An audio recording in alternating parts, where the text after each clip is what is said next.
Saya Miranda, perwakilan dari kelompok PBL kami akan memulai demo pada website kami. Website kami berjudul Penerapan Jaringan Syarat Tiruan untuk Memprediksi Tingkat Pengangguran di Pulau Batam. Pertama, silakan share pada situs angkapengangguran.rf.gd. Sebelum saya mulai, saya akan menjelaskan sedikit mengenai aplikasi kami, aplikasi website kami. Website kami ini diadaptasi dari cara kerja otak manusia untuk memprediksi pengangguran yang ada di Pulau Batam. Menyelesaikan satu masalah dengan melakukan proses melalui perubahan bobot sinapsisnya. Dan goal dari sistem website kami ini adalah sistem bisa memprediksi atau meramalkan target yang telah ditetapkan oleh data yang akan diolah. Oke, kita lanjut. Login. Di sini login dikhususkan untuk user@gmail.com dengan kata sandi 123123.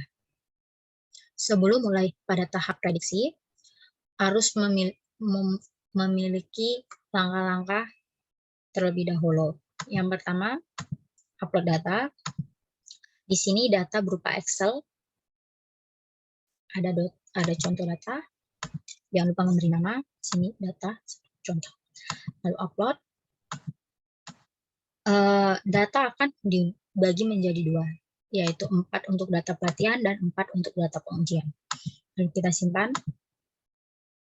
Oke, setelah itu di sini data yang kita upload ini masih dalam bentuk desimal, sehingga harus ditransformasikan ke dalam data yang bisa dikenali oleh sigmoid binary. Sigmoid binary itu adalah aktivasi yang tidak bisa nerima angka di atas 1. Range-nya itu sekitar min 0,5 hingga 0,5. Jangan lupa diberi nama, lalu kita transformasikan. Di sini otomatis oleh sistem. Oke, selanjutnya kita mulai pembelajaran pada data. Sebelum itu juga harus ada parameter untuk memulai pembelajaran. Parameter 1 di sini ada input secara otomatis nilai learning rate.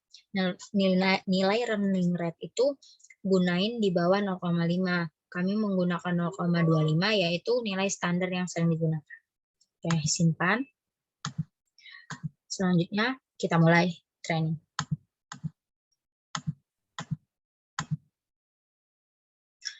Training sukses ditandai dengan berwarna hijau dengan MSE 0,000 sekian, yang artinya nilai MSE-nya sudah di bawah 0,01. Pada epoch 202, yang artinya jaringan ini butuh mengulang pembelajaran sebanyak 202 kali sampai dia bisa mendapatkan output yang mendekati nilai target. Di sini perbandingannya, grafik perbandingannya. Pada tahun 1990, pada data targetnya itu adalah 430 dan sistem bisa membacanya sebanyak 411. Di sini ada grafik nilai MSE. Grafik nilai MSE itu selalu turun karena jika naik sedikit saja maka training atau pembelajaran dianggap gagal dan kita harus memulainya mengulanginya dari awal. Di sini ada perbandingannya. Perbandingannya tahun 1992 target kita 250 dan sistem bisa membaca 261. Namanya prediksi. Bisa benar, bisa salah. Oke, selanjutnya ada di sini ada menu daftar training. Pada fitur ini kita bisa melihat pelatihan-pelatihan data yang sudah kita lakukan. Tinggal search saja namanya. Oke, kita mulai simulasi. Simulasi prediksi data pelatihan.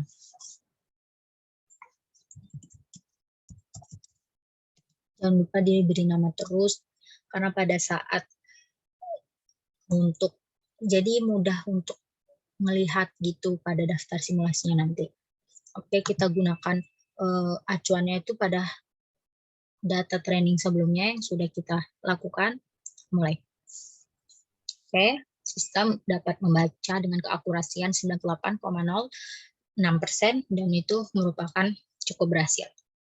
Bisa dilihat di grafiknya perbandingannya. Oke, selanjutnya simulasi data pengujian. sama, kita menggunakan acuannya pada data training sebelumnya, mulai simulasi. Oke, akurasinya rendah.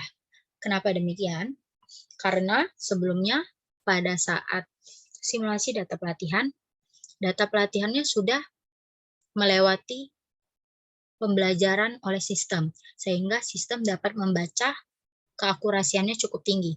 Dan pada saat data pengujian, tadi kan datanya dibagi dua kan, pelatihan dengan pengujian. Data pengujian tidak melewati tahap pembelajaran oleh sistem.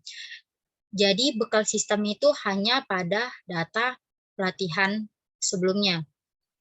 Sehingga sistem dari pembelajarannya terhadap data yang tadi, data training 1, sistem dapat membaca keakurasian pada data pengujian sebanyak 71,40%.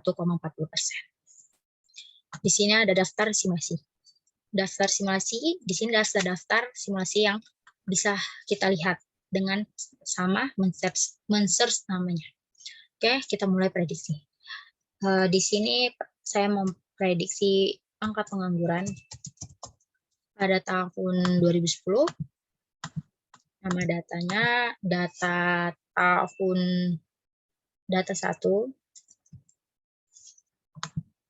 time seriesnya tahun. Di sini ada 7 input yang harus kita masukkan, yang berarti data 7 tahun sebelum 2010, yaitu berarti 2009, 8, 7, 6, 5, 4, 3. Oke, di sini kita random saja, random data untuk sebagai contoh. Acuannya data pelatihan sebelumnya yang sudah kita lakukan, lalu kita mulai prediksi. Bisa dilihat hasil prediksinya adalah pengangguran pada tahun 2010 yaitu sebanyak 8 jiwa.